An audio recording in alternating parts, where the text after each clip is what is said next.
Hey guys, it's Whimsy Rainbow Star. I'm here to show you how I made a prop scythe for a customer of mine. It's the scythe from Death Note. I believe it's Light Scythe. I'm not sure. I'm not going to do a step-by-step. I'm just going to show how I made it because this was like the first prop weapon project I did that looks this good. So I'm just going to show it. I'll explain how I made it, but I don't have like a step-by-step. But the next weapon prop that I make, or any sort of a prop, I'm going to do a step-by-step process so that you guys can see how I did it. So let me show you the scythe. So this is the scythe. You can't really see the whole thing, but it goes all the way to the ground, so with my height next to it. I think it's about 6'6", that's what the customer wanted. So you can imagine I'm 5'5". It's pretty, I don't know how much this wig is adding, but I'm going to break it down how I did it. Also, it has a really cool feature where it comes apart. That way, for like travel, it's, you know, not, because to fit this whole thing in your car would just be ridiculous. So I'm going to show you kind of like little details. Okay. So to start with, I actually did look up a tutorial on YouTube. The name of the YouTuber will be in the description of this video. It was basically using like foam board to make the shape of it. What I did was, initially, because this actually has like different depth, as you can see. The one on the tutorial was all one width. I wanted to go a little bit more in detail and make it like, you know, where the blade is thinner than this part. So what I did initially was it took like 2 or 3 foam boards. I had to cut the whole shape of this scythe out, and I drew it by hand, and I cut 2 pieces of it. So then I glued them together, and then from there I cut like this piece in one layer, and then there's, it's hard to see, but there's a couple more layers that I put on to add to make it really, because as you can see, this is really wide. This is all foam board, and this piece goes all the way up to here. Then there's another piece, and then another piece, which I think is the actual casing, and then the blade itself. The whole blade fits under this whole thing. So that's how that was done. The pole, just a PVC pipe. I bought a heat gun thinking I would need to bend it. The tutorial required, because the scythe that they were making was bent, but as I looked, I bought a heat gun, but I'm going to use it for other stuff anyway, but as I looked at the scythe, I'm thinking, it doesn't actually have any like major kinks in it. It's like a curve, but that's at the top. So I'm like, I'll just do that with the foam. So I didn't end up using the heat gun, but it's something I know I'll need in the future. So this is literally just I think it's 3/4 of an inch, the inside PVC pipe. As you can see, it's you know, flexible. Now, the story of getting this attachable thing, because the customer wanted it to be detachable, and honestly, that's a good idea. This was a whole debacle, okay? I think I redid this thing 3 times. Initially, my thought was to take a wood dowel, because the tutorial, she also did a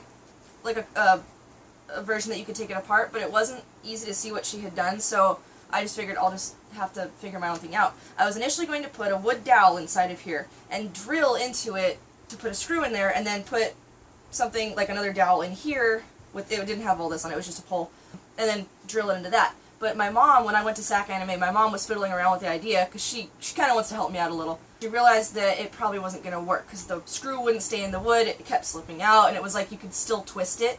So I'm like, that's not going to work, it's going to spin.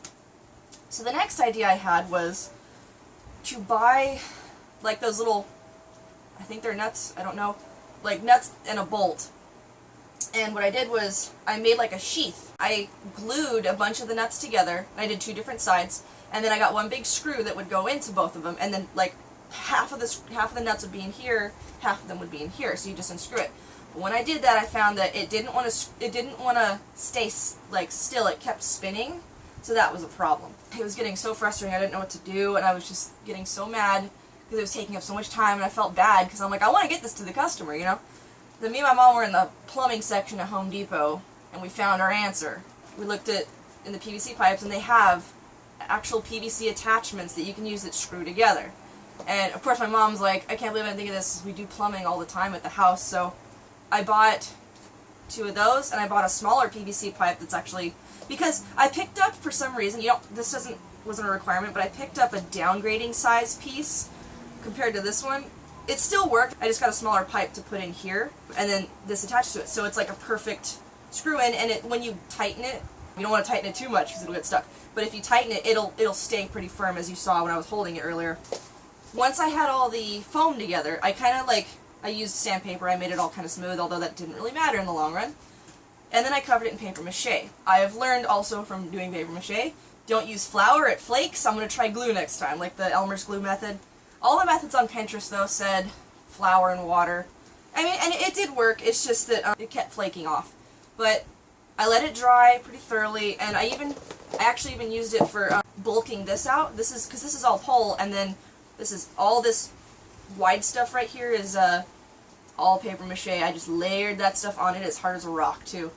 I had to let it dry in a room with a fan because it was so humid when I did that, so that it wasn't going to dry. And I'm like, great, and I think it was actually raining, too, of the few times that it's rained. But, like, yeah, it was so bad.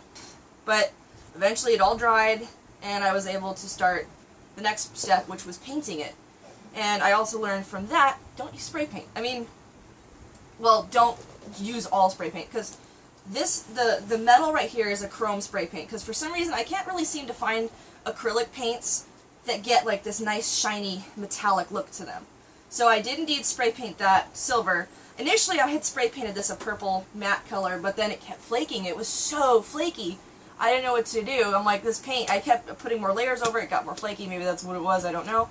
And then trying to like spray this without hitting that, and then vice versa, it was just such a crazy thing. So then finally I'm like, you know what, I'm just going to get regular little cheap acrylic paints. Not cheap like quality, they're just, you know, the little easy ones you can get.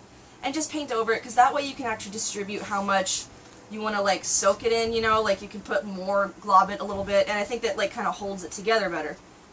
And once that dried, it looked a lot better, and then I covered it in a clear sort of like varnish. That's why it's kind of shiny, but it seems to be holding it together really well. So I'm really glad with how that came out. There's still like some things I've learned. For the paper mache, I've learned to do the edges first and then lay out along this instead of along this and then, because that's why you can kind of see a little bit of, I mean, it's not too noticeable, it's just kind of, I wish that looked better.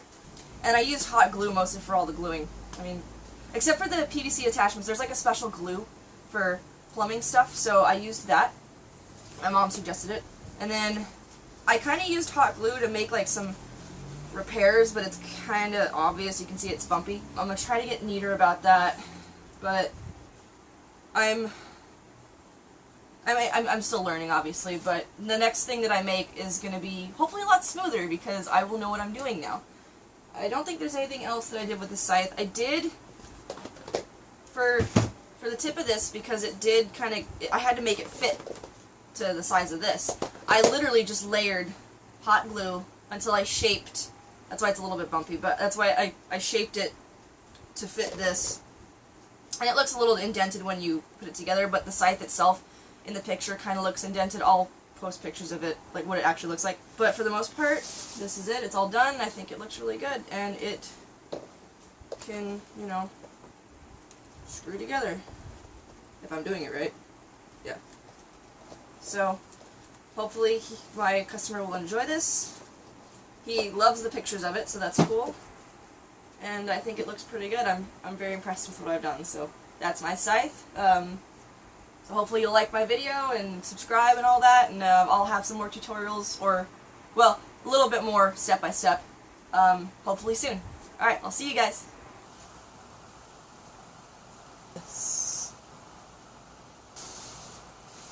Sturdy.